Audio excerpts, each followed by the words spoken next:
Cool. Well, yeah, I'm just starting my recorder here.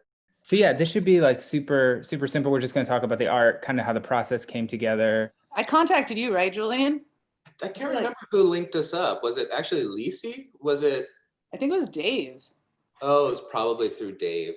That was. Yes, we just made our album with Dave Sidik, and Dave, we became really close. And he's like, "Dude, you know who you need to work with is my friend Julian." So I called Julian, and we met right by his studio, and both just had this like sort of cathartic encounter. We just like hung for like 3 hours, and I think we both cried several times. I think I cried like 3 times for some reason. It was very bizarre, slightly embarrassing, but kind of like, fuck it, this is my mood right now. Yeah. Right after that meeting, I was like, this is going to get real. It's going to be a good experience. So that's how we met. It's true. I agree. It was a very awesome, bizarre meeting in that sense. So what was sort of the idea kind of behind the art of Healer? I mean, how was it kind of informed by the music? Where did kind of the idea for the portraits and that kind of thing come about? Well, you know, she's always, her paintings are amazing. And she sent me all these paintings, and I was trying to think like how to change a painting as the cover. I mean, how can we like kind of redo it? And my first thought was how to create maybe painting as an object, and then how to kind of rephotograph this object. I didn't want it to be flat. I wanted it to be something with a little bit more depth than just like scanning a painting. And you started like doing these really insane paper mache pieces with the artwork to sort of like apply that message and then make it more. And then we just kept coming back to the simplicity of the actual just artwork on its own. But you were still had this like, his mind is like a wild thing, and our minds together, I was just like, what's happening here? And he was like, I just see the way we were talking about it, like the artwork on things. And I think that's sort of how we came about to putting them on us. I think I was just playing around. I think I was just, and then it was about deconstruction, with the packaging. But I like the thing over your face with this idea of healing, because anybody can go behind this, and the idea is that we're healing, everybody can be sort of healed by this thing. And then also it did go into the depth visually, just aesthetically. I liked it over the photograph because now there was more than just sort of a painting, sort of had to elevate it a little bit more than. Right. Yeah. That's really interesting. So Hannah, did you intend them to kind of be Grouplove art when you created them, or were they just created kind of separately and applied to this? I actually made a bunch of those when we were at Sonic Ranch recording with Dave. And I did a bunch of stuff, and I never really intend anything to become Grouplove art, but it sort of just becomes that. And I always particularly like stuff I've made around the guys, because there's something in the studio when you're not really like specifically focusing on creating something, you're just creating while the album's being created and writing lyrics, and it was all happening simultaneously. So that was just a nice extra piece of the pie right there. I mean, as far as the poly jacket and like sort of like the 6 parts and the layering, I mean, you have this idea, right? You two are talking about it. Is it hard to be like, how do we make this into the thing exactly the way we want it? Like the technical logistics of it?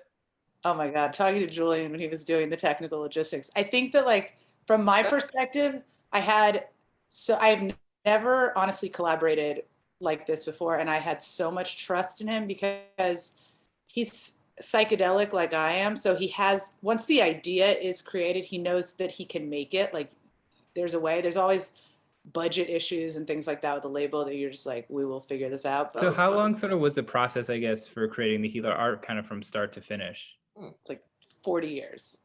That's an interesting question. I don't know. In some ways it feels like 3 weeks, but it was probably like 3 months or 4 months or something. Yeah, like 3 months of improv.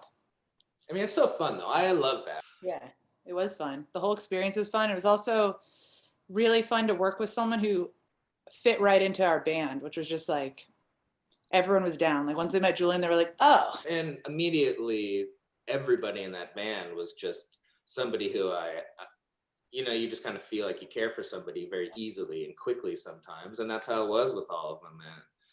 And that was very wonderful. It was wonderful to like kind of fall in love with all of them. That's You want to show him your full Grouplove chest tattoo? yeah. Should I show it now or should I just? I mean, how did you know when it was finished? Did you both kind of agree like, okay, this is it? Because I know you could probably keep working on it forever. Deadline. Yeah. I mean, there was also a confidence and excitement that it was something we'd never seen before, you know, and I was excited about that. And then also when I finally saw it in a record shop, I was like, dude, there is nothing around this album that looks like it. Like the billboard we put out was like, it looked like when you're driving towards it, you're driving towards a giant painting. Like it didn't look like an advertisement at all. And like that was finally a level, I think, for Grouplove where we were like in the art, you know, we weren't just like, oh, well, we're artists. Like I just was like, this embodies everything we feel. I mean, what was when you found out you were nominated for the Grammy for Best Recording Package? What was your reaction to that? I was like, that's a category. I'm just kidding. You know, it just seems so out of the realm of the world I live in. So to hear that, it didn't register until I was with the Manchester Orchestra guys. And they were all like, dude, you got nominated for a Grammy. That's fucking crazy. And I was like hearing it from friends. And like even Julian and I talked that day and we were both just like, what's up? Like this is crazy. Like, should we post about it? Like, it just didn't seem, I mean, it's amazing to be acknowledged for anything. So I don't know, it's trippy. Every time someone says it, it kind of thinks, and someone said, oh, man, you could win. And I was like, win? Yeah. I was like, I didn't even think about that. I wasn't even thinking about winning or that there is a winning. I was just like, whoa, I got nominated. That was kind of like I capped it at that. I'm still, whether I win or not I mean, it's already, the acknowledgement is pretty amazing. I was like, so it's like Grouplove, Lil Wayne, and like Coldplay. Yeah. To be in that circle of just names is so sick. And it's just amazing. My last question for you two is, you know, obviously, you know, streaming is such a big way people listen to music now. You know, the artwork can be like a centimeter big. You know, why is album art sort of still so important to both of you? I know you're doing it on vinyl, obviously, but why do you think it's still such an important part of sort of an album? I mean, for me personally, like when we're doing Grouplove stuff, I've always made the artwork simultaneously. So I feel like it's always been part of the process. And so I never separated them. I mean, art and music, it is visual for me. It always has been. And I think you can't, I don't think music stands alone without all the visual elements of it that enhances the whole experience. It's not just about the album, it's about the entire visual package and language of the whole record cycle. For 2 years, this album cover has got to be able to move itself around and be applied to different mediums and areas. And it can, you know, and how big can you expand? How far can you push it, but still reference it, you know? Yeah. I mean, but I think that the thing that's exciting is when, you know, there's some things where I have been really concerned about, like, how can we identify this as like uniquely Grouplove and stuff. And for this album, I honestly didn't think about that at all. It was uniquely Grouplove from the minute we started it, and it just got more honest and truer the more we worked on it. And I think that's probably why we're talking to you right now. Yeah. There's like an amazing Picasso quote that I always mess up, but it's like, we're always trying to get back to being a kid when we're making things, you know, or in general, I think we're trying to get back there. And like this found that perfect balance. It really did.